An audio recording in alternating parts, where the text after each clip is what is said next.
The wind was sharp enough to sting. Seoul's winter carried a particular kind of cold, metallic, heavy, unforgiving. Snowflakes tumbled out of a gray sky, dissolving the moment they met the pavement. Cars hissed through wet slush, horns echoing like irritated geese trapped between tight rows of buildings. Pedestrians rushed past with heads ducked low, breaths leaking in small clouds that vanished instantly. At the intersection of Cheongdam's busiest street, a man sat motionless in a sleek black wheelchair. Not a tourist, not a beggar. His presence was too commanding for that. Even still, people avoided looking at him for too long, as if eye contact might invite danger. His hands gripped the metal rims of the wheels, knuckles pale against the cold. His jaw tightened every time the traffic light shifted from red to green, and cars surged forward with a roar that shook the ground beneath him. His name was Kang Jun-suk. To the outside world once, he was a legend, a rumor, a ghost whispered with fear.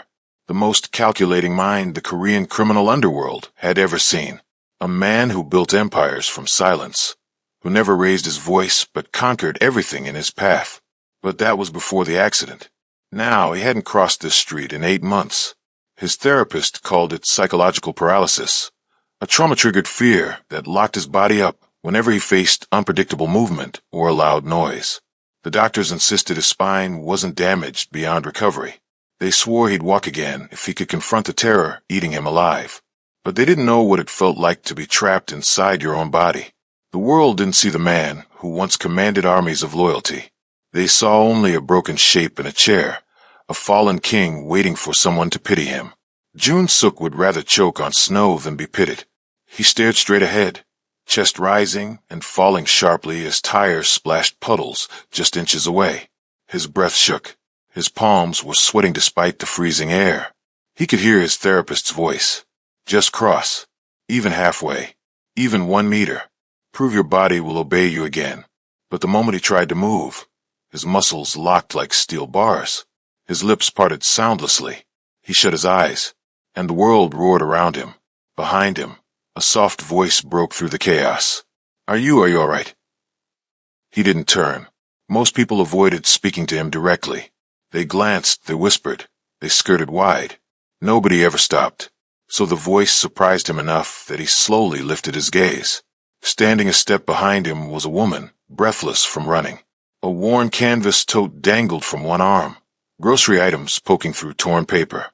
Snow clung to her hair, dark curls matted with melted flakes. She was small, maybe in her late 20s, cheeks flushed from cold and exhaustion. And at her side, holding her coat sleeve with a mittened hand, stood a little boy, maybe 5. The woman swallowed, her voice trembling with polite concern. I am sorry to bother you. You look like you might need help. The boy tugged gently at her sleeve. Yama, he looked sad. His mother hushed him softly, embarrassed. Jun-suk looked away, jaw tightening. He didn't want kindness. He didn't want soft eyes. He didn't want this stranger, seeing what he fought to hide. I'm fine, he muttered, voice low and controlled, though his hands were visibly shaking on the wheels. But she didn't leave. Instead, the woman exhaled slowly. You've been sitting here for a long time, she said gently. Longer than we were inside the supermarket. The light keeps changing, and you don't move. I thought maybe you're trying to cross. His breath stalled in his chest. How dare she see through him, so clearly? He turned toward her, and the movement brought the edge of his tattoo, ink trailing from behind his ear down his neck into view. She froze for the briefest second, eyes widening in recognition. Everyone knew that mark. People who recognized it usually stepped back instantly. She did not. Crossing isn't easy for everyone, she said quietly. Not for people healing. Not for people holding too much inside. His heart jolted painfully. Too much inside. Yes, more than she could ever imagine.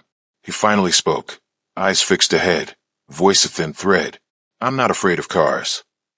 Maybe not, she replied softly, but maybe you're afraid of not being in control. Something hot and violent surged inside him, anger sharpened by shame. He almost snapped at her, but the words dissolved before they reached his tongue, because she wasn't wrong. For months, men who once bowed to him avoided his gaze. For months, he had been trapped between who he used to be and who he feared he'd become. For months, He had sat here fighting a war no one could see, and the truth tasted like blood. The boy stepped closer, voice small but sincere. My teacher says it's brave to ask for help. Cowards hide. The words landed like a blow to the chest.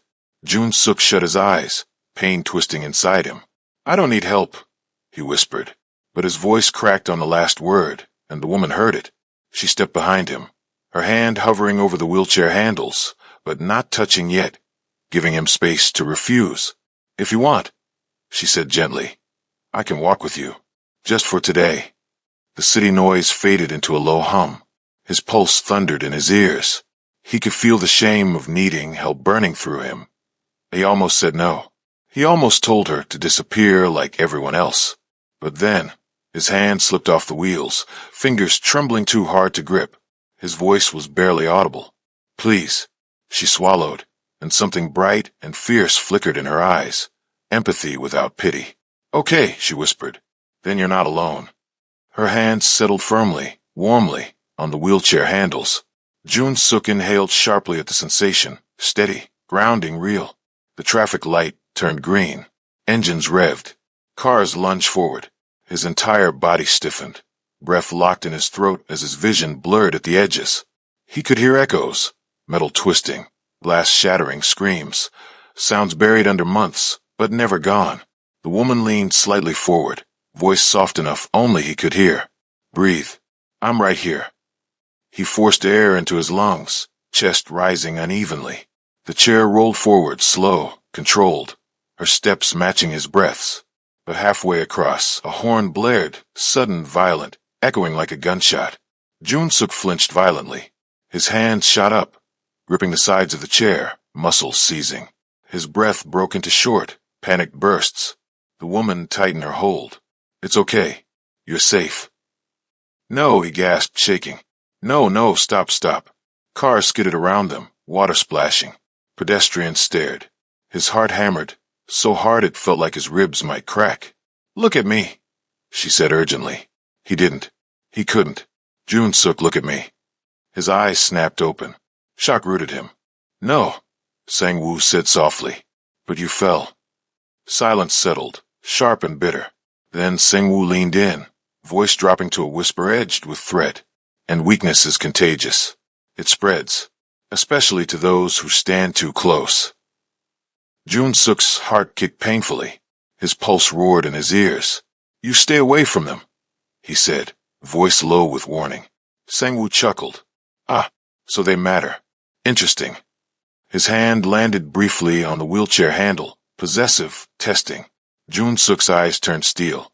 If you touch them, Sang-woo, he whispered, I will destroy you with whatever strength I have left. Sang-woo straightened, expression darkening. You can't even cross a street without shaking. He leaned close, breath cold. And yet, you think you can protect someone? He stepped back, adjusting his coat collar. Prove you're still worthy, or watch everything you care about burn. With that, he turned and disappeared into the shifting tide of people, swallowed by the gray storm of the city.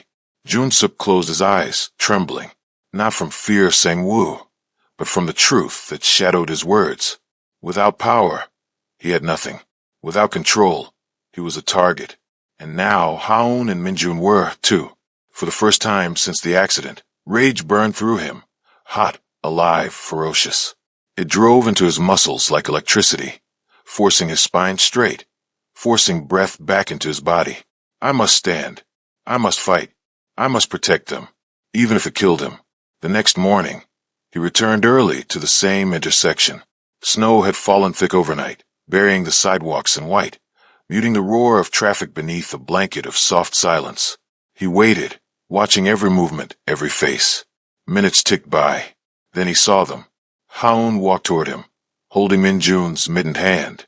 Her cheeks were pink from the cold, and sunlight caught the strands of her dark hair, turning them warm and amber. She smiled when she saw him, a quiet, surprised smile, like she wasn't sure he'd actually come back. You're early, she said, stopping in front of him. I didn't want to be late. Jun Suk replied softly. Minjun beamed. Hi, did you practice crossing more? Jun Suk's chest tightened. The innocence in the boy's eyes made the world feel less sharp. Not yet, he answered. Maybe today. Haun studied him, her expression thoughtful. You look different, she murmured. He hesitated. Someone reminded me that I still have something to fight for. A flicker of worry crossed her face. Someone? Was there trouble? He shook his head. Not trouble. Not yet. The wind swept between them. Snow drifted lazily, settling on his knees and shoulders. After a moment of quiet, Haun spoke again. There's a small community cafe across the street. They serve warm soup and pastries. Would you like to go with us? The invitation felt like warmth against frozen skin. Yes, he said without thinking. They crossed at the next light, Haun pushing the chair gently. This time, he focused on her footsteps, steady rhythm, soft crunches in snow. He matched his breathing to her pace. When a horn blared, he flinched, but she spoke quickly, grounding him. You're okay, she whispered. I won't let anything happen. Her words anchored him in place stronger than steel. Inside the cafe, warmth wrapped around them, thick with the smell of fresh bread and roasted chestnut coffee. A fogged window dripped with melted snow. Soft jazz murmured under the quiet hum of conversation. Minjun darted to a display case, face pressed to the glass. Yama, they have honey nut bread. Haun laughed softly. Every time. Jun-suk watched them. The way her hand rested gently on her son's hair, the quiet strength in her posture, the tiredness behind her smile.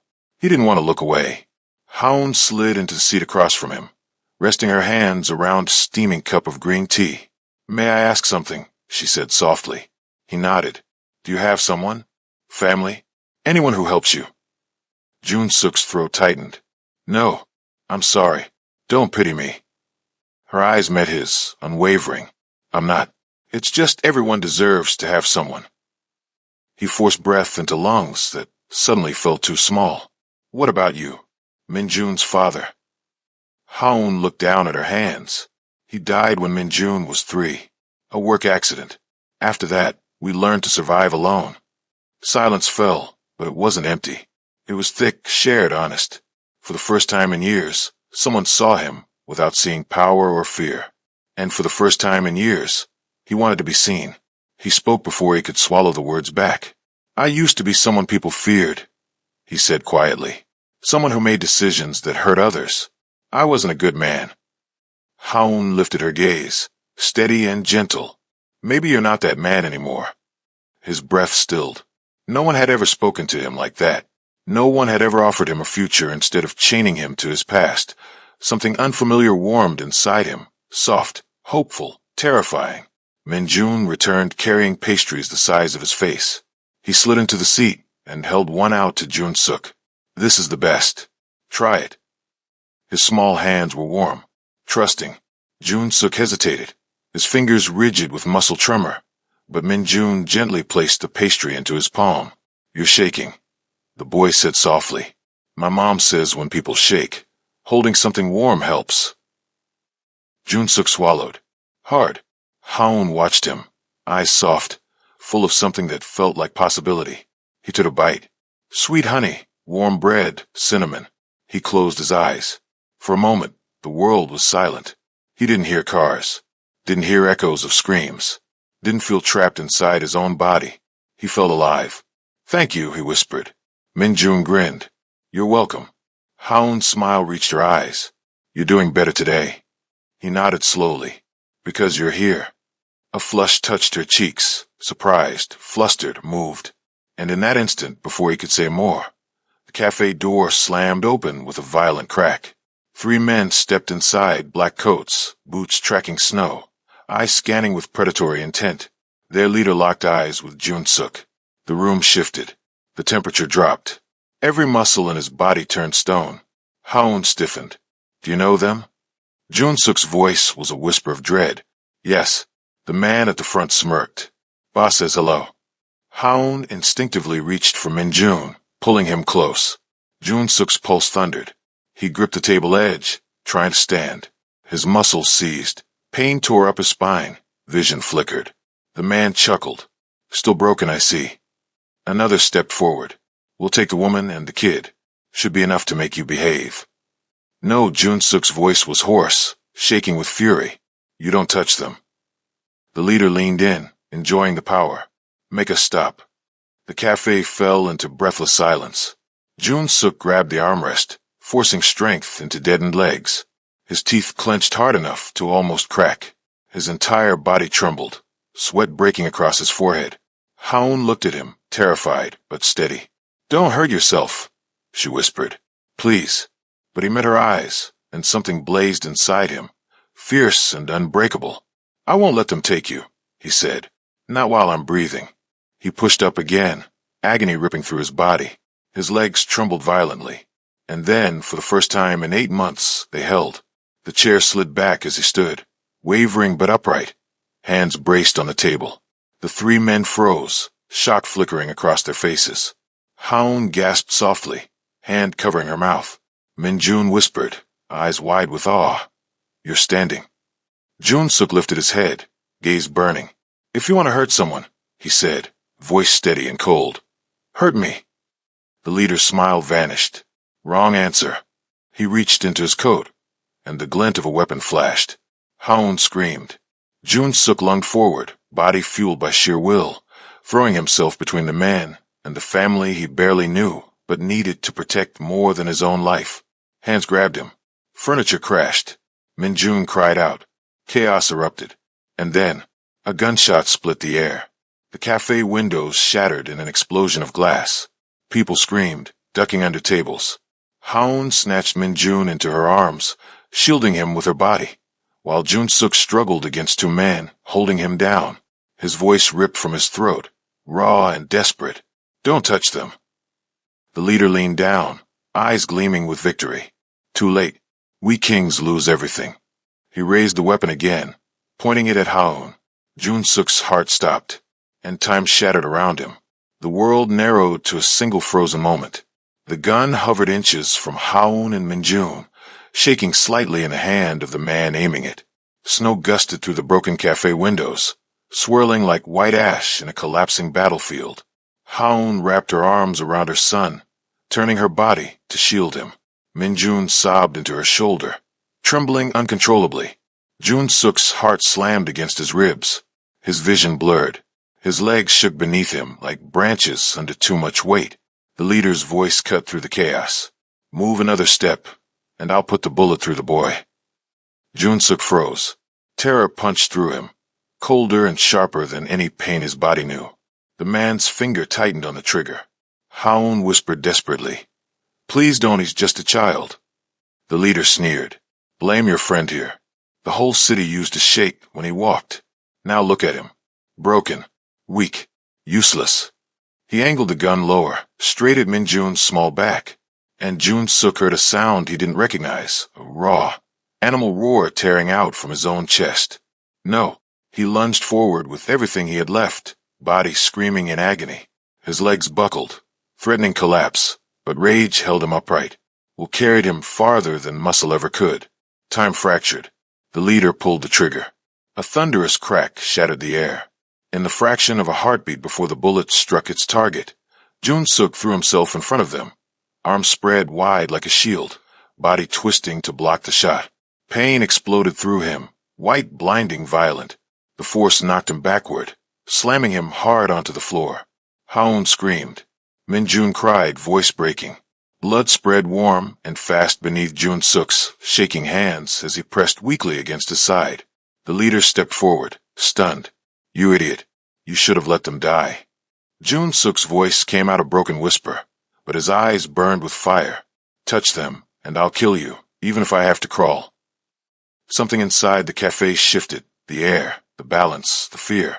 For the first time, the 3 men hesitated. The legend they had convinced themselves was dead stood in front of them bleeding, refusing to fall. Sang-woo's men exchanged a look, uncertainty, dread. Haun knelt beside Jun-suk, hand shaking violently as she pressed her scarf against the wound, trying to stop the bleeding.